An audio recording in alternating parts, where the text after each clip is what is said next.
So for the second participation activity, we're going to look at terrains. Um, Throughout this course, we're going to look a little bit at Ojibwe survival game that I kind of use as a sample game throughout this course. Um, so we're going to create the terrain. This Ojibwe is the Native American species. Anishinaabe is another name for it. That's in northern Minnesota. And so we're going to base this idea in northern Minnesota. So we're going to create a simple terrain in northern Minnesota, kind of emulating that. So let's just get started with, again, a general terrain start. Hopefully you've watched some of the terrain tutorials. I'll walk you again through just the basics here. Um, so I've got basically an empty game here. I did import in the standard assets the first person, the controllers for now, and we'll do a little more import in just a little bit. I decided to switch back to the default layout here because when I'm recording on the little screen, it works a little better, and you're probably seeing that default layout if you haven't changed it yet. So I've got my hierarchy over here and my assets over here, and I'm going to start by just adding a terrain component. So it's not really a component, it's an object. So I'm going to go under Game Objects, 3D, Game Objects, and select Terrain. And this will add a terrain here, a large terrain object. Let me zoom out some so we can see this. We can have, and again, we can go in here and we can do our elevation, change our elevation areas by adding things. We can change the brush size here and also the opacity here to create some simple terrain stuff. What I'm going to do initially is, let's see, I'm going to bring in some water into this and fill this in, so I could create a bunch of terrain here, raise it all up, and I'll show you how to do that in just a sec. But now that I'm creating terrains, I like to have some environmental assets. I like to be able to paint some textures, but I don't have any textures here, so I'm going to go into my assets and do an import. So I'm going to go, let's see if I can get this up to a level you can see, import package and do the environment. Sorry you can't see this. I'm scrolling down to where it says environment and importing that environment package. Let me grab that little screen that pops up. So here's a bunch of the environmental stuff here, some of the basic trees and things like that I have. Some of this stuff is already unchecked because I've already imported the user, the two characters into this. So I'm going to hit import and import this.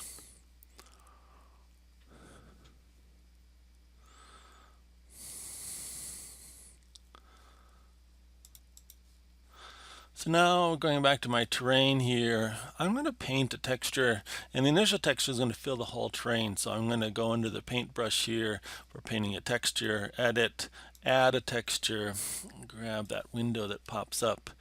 I'm going to select a texture, grab this window, and there's a bunch of textures associated with the trees. I'm going to skip over those because those aren't the real textures I want for this. I'm going to scroll down to the hill, like hill and grass texture, or the grass and rock. I'm going to use this one so that I start out basically green. Select that, add that, and then I have initial kind of green texture here that I'm going to work with. So let's look at our assignment again. We want to create a large map of a northern Minnesota area and kind of follow the idea of a lake. And so this is just an example of a lake here. Notice lots of little bays, and in northern Minnesota we get a lot of lakes like this. I'm going to want to create kind of a texture like this and fill in with some water areas.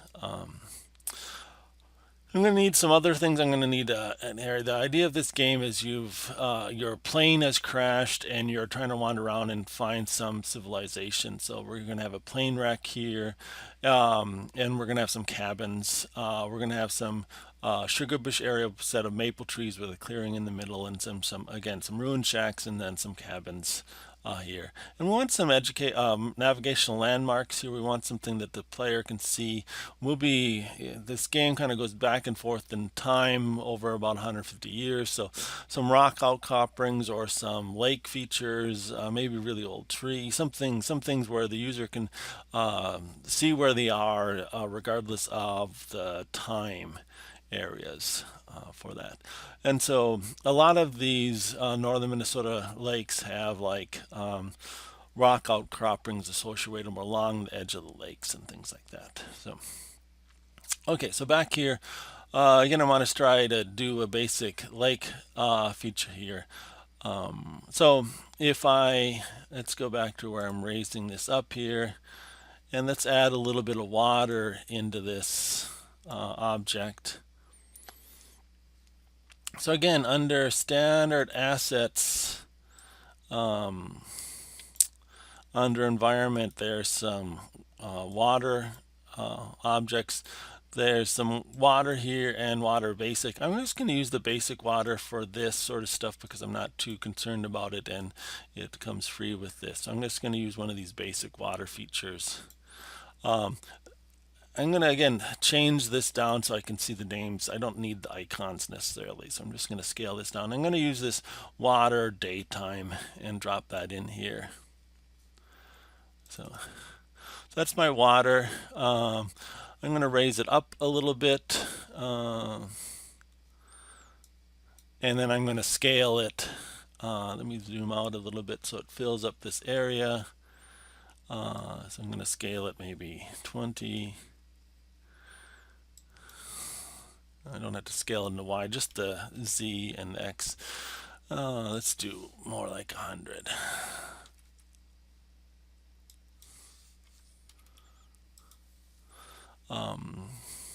And I have that scaled there.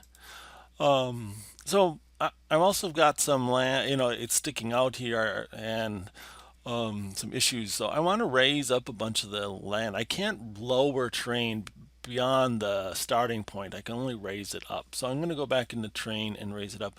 I'm going to raise it up to a set level here. So with this object, it's set raise the terrain up to a set height, and it says hold shift to set the height. So I'm going to grab one of my heights in here, put my cursor over here, hold down shift and click. Now if I start raising things up, it'll raise it up, but it'll also stop at that height. So it gives me a good kind of initial laying. I'm going to actually make my brush a little bigger and just quickly set a bunch of the terrain at that level for this. And again, I can always lower it down a little bit, but it helps me get a base at that level. And I'm just going to go in and do some raising and lowering of this terrain in different ways. I've got to watch I like to keep my opacity down so it doesn't grow too much here.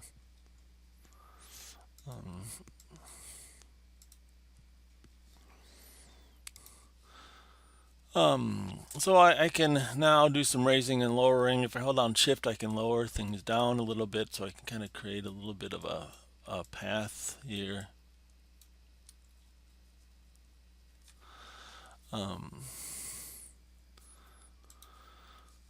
So I've played with this a little bit more, drawing some of the terrain and some water here, just changing some elevations. Now I might want to try to see how this works.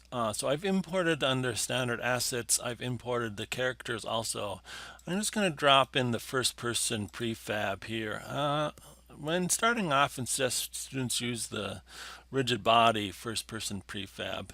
As far as controls go, sometimes that's a little easier when you're doing events. The standard prefab has some different events than beginning users often are used to seeing.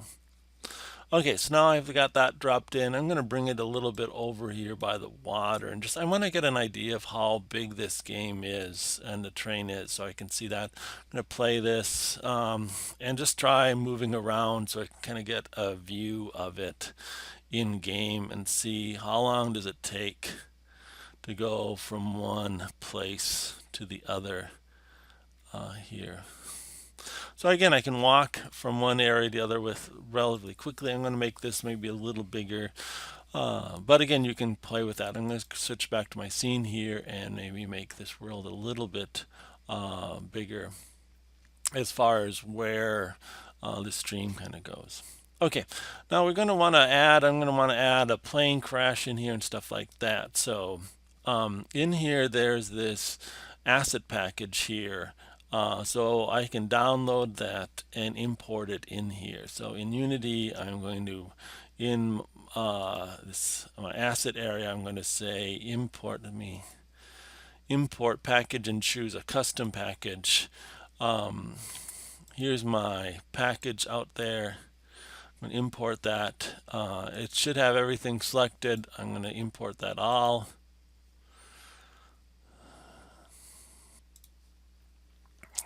So again, for this, I'm going to want to put a plane wreck and then some cabins and some ruined cabins, some cabins on the lakeshore, and then some ruined cabins somewhere else. And I want, so basically I want, the idea is that you can get to the ruined cabins relatively easily from the plane wreck, but it takes some more work to get to the main cabins. That's going to be part of the gameplay here. Is can you make it to the game cabin? So I'm going to add some stuff here.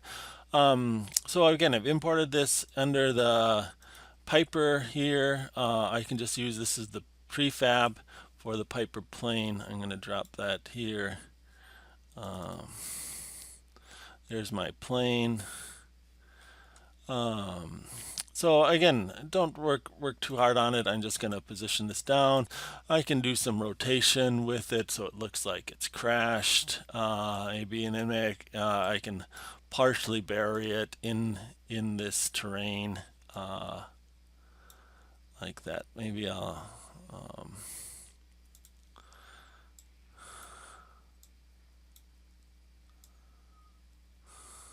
let's do. So that's going to be where my plane wreck is. I'm going to then have some shacks relatively close.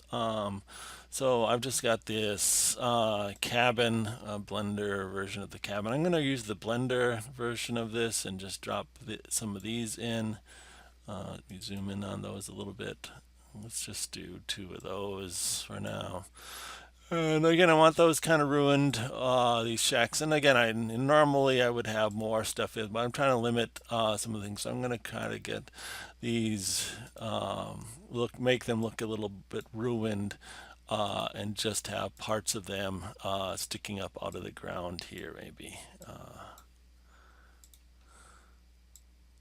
Just offering some basic shelter here.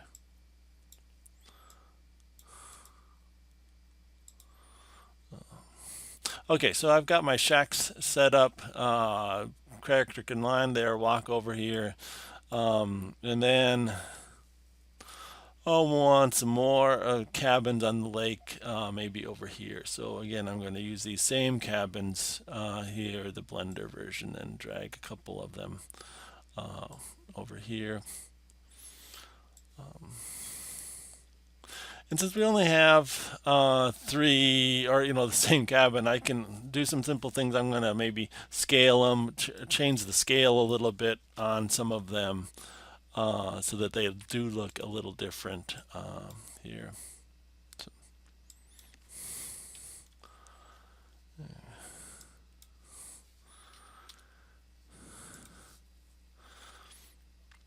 and maybe just rotate them around, of course, too. So now I've got my airplane, I've got some shacks. I've renamed these Shack 1 and Shack 2. I actually dropped the roof off some of these prefabs you can have. They have components inside, so I edited one of these shacks a little bit. And then I have my 3 cabins. I just created 3 cabins here, did the little resizing and moving them around. So I've got my basic features here. Now I'm going to go back to the train and work on this. So again, I don't want you spending too much time. Usually in class we spend about an hour and a half to 2 hours on this activity, just getting used to working in the train and that sort of stuff. I like to have some requirements here just so that uh, a lot of times when you're creating terrains for a job, you have requirements. You can't just create any terrain you want. You have to fit certain features or certain things in it. So that's why I have these requirements in here, just to let you try to do some creation within some constraints. I'm going to place some trees in here. So again, go back to my train, go to my trees, and I'm going to edit trees and add a tree. Now, so far I've just got the generic tree, environmental trees in here. So there's a broadleaf tree here I can place. And so again, I can paint these trees. I've got a watch now. It puts in a lot of trees relatively quickly here. The brush size and the tree density is rather large, and trees tend to be kind of expensive, so I often like to bring the tree density down here. You can also constrain how the size of the trees and how much randomness there is to some of these trees, which I think is sometimes nice.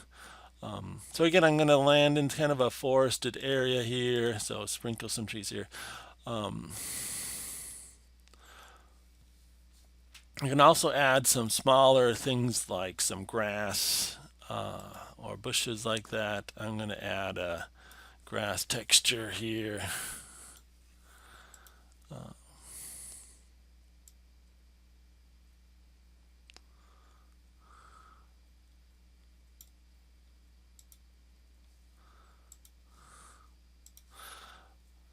So you have to watch. You probably won't see that initially until you're there and see how thick it is. It's really thick, so gotta watch that. That's a lot of stuff. So I'm gonna bring again the opacity way down and even more so.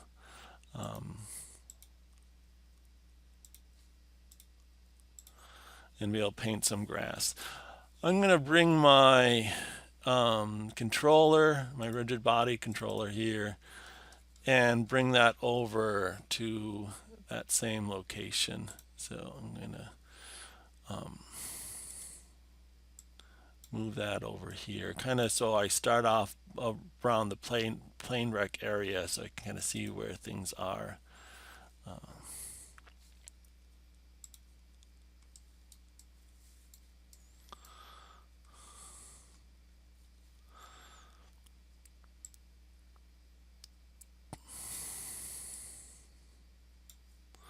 So I can again try this out and see how things are looking now. So I'm beginning to see some of my trees here. And again, so I can also see my grasses here that are spread out. I'm going to probably want to spread out the grasses some more, and I don't need them very thick like that, but I can add some grasses in here. Let's talk about then adding some rocks and some other things here.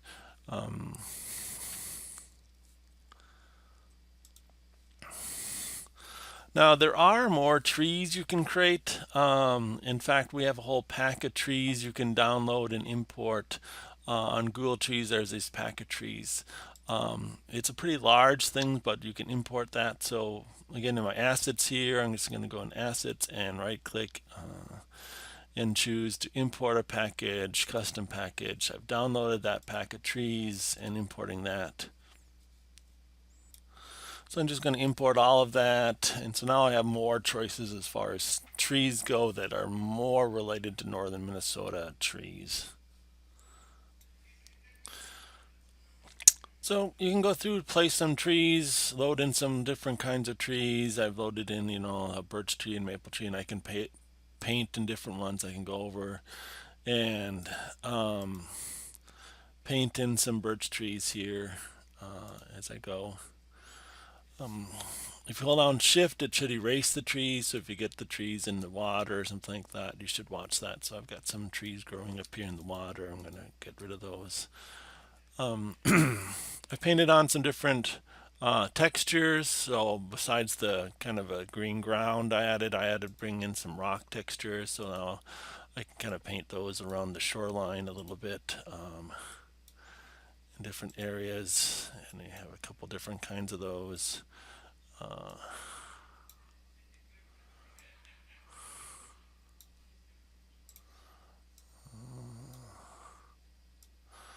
And maybe around the cabins have a little different texture there where they've been going. I can, again, you often want to try this out, see how it looks. So crash site, up here, stuff. See some of the lake and that sort of stuff. Now, if you look closely at some of the textures that are painted, they don't have much detail. They're very much expanded, so you can actually, it's not required, but if you really want to, also my bushes seem to be swaying an awful lot, but let's not worry about that. So So if I go into these textures and edit them, I've hit edit and hit edit textures. By default, they're 15 by 15, which is a pretty good scale, a pretty large area. And so I'm going to switch. I often switch these to like 5 by 5 or small or something like that, so that they show more detail.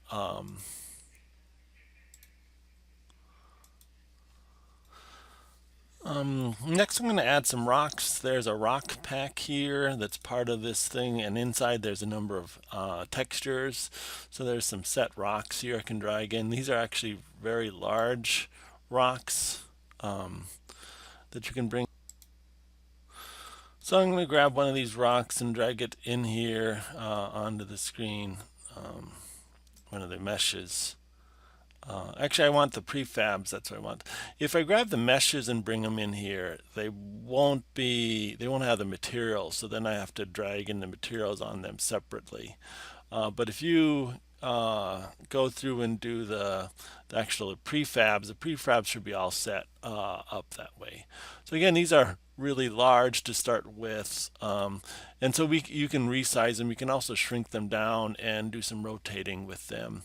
But again, often we want to be scaling them down some.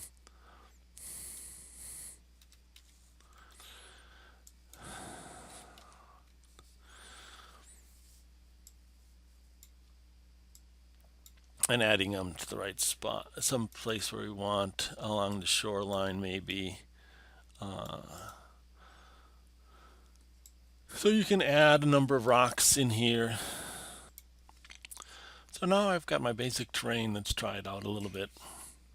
I've added some rocks along the shoreline here that I can see.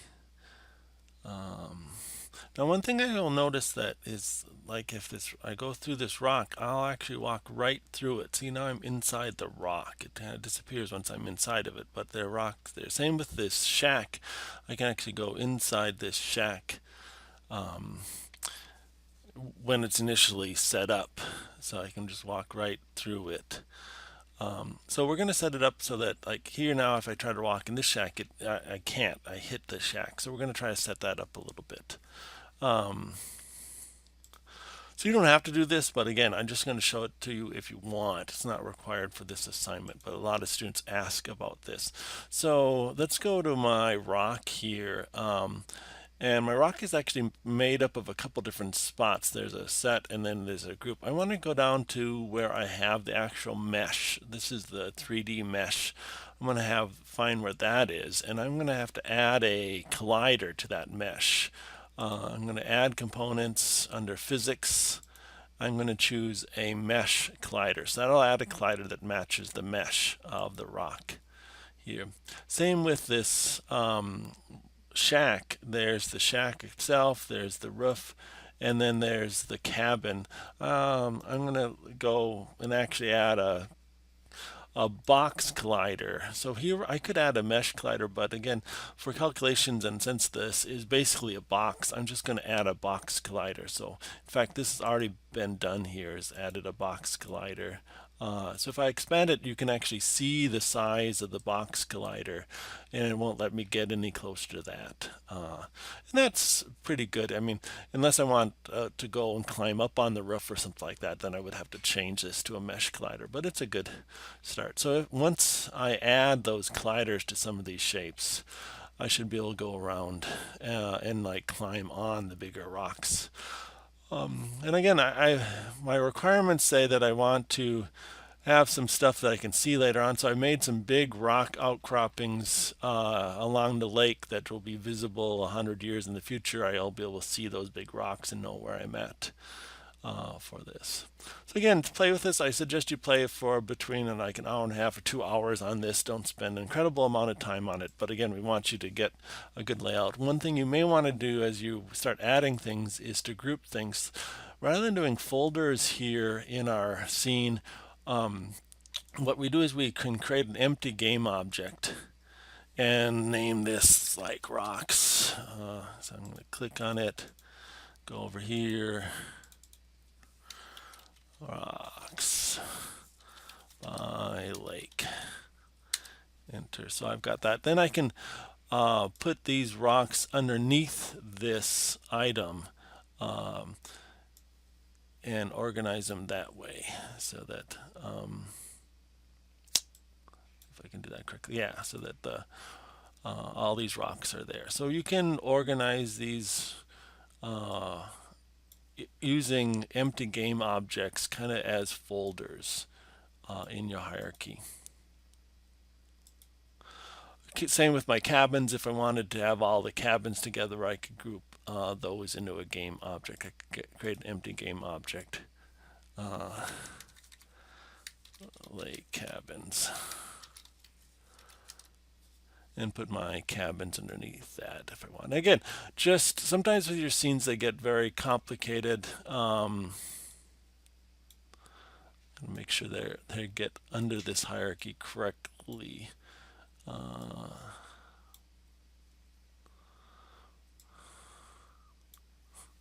There. So now I can have it grouped that way. Now for submitting this, I'm going to give you two options. You can just zip up this whole project, but once you import all these assets, it tends to get rather large. So another option I'm going to have you do is just to take a couple screenshots of different areas at a certain resolution, so you can see some of the objects here, some of the important areas of this. And even when you're running the game, you can run the game and do some screenshots of your views in the games of things. And then you can hold shift or function in print screen to grab a couple screenshots if you want. So you can either zip up the whole project or else again send me screenshots of it. So I hope you enjoy this game. Feel free to ask me any questions or whatever. Again, I expect you to spend an hour and a half to 2 hours on this. Good luck.